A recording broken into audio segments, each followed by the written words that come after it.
যেমন হযরত মুহাম্মদ কোরআনে বারবার উল্লেখ করেছেন যীশু খ্রিস্টের কথা, হযরত ইব্রাহিমের কথা।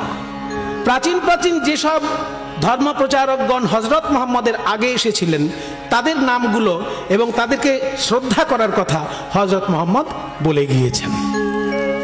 তাহলে যত মহাপুরুষ পৃথিবীতে আসেন তাদের পূর্ব মহাপুরুষদের পথ অনুসরণ করে তাদের শ্রদ্ধা করে যান।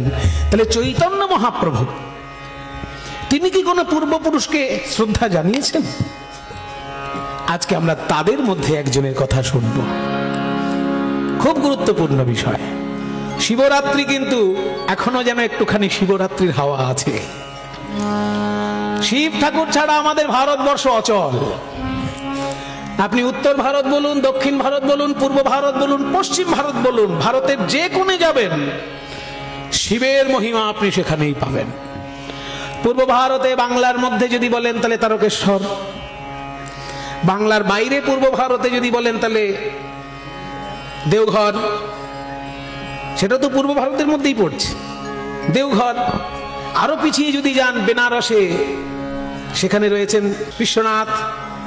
আরো যদি উত্তরে চলে যান তাহলে কেদারনাথ। কাশ্মীরে যদি চলে যান সেখানে শুধু জঙ্গি থাকে না, সেখানে শিব ঠাকুরও রয়েছেন।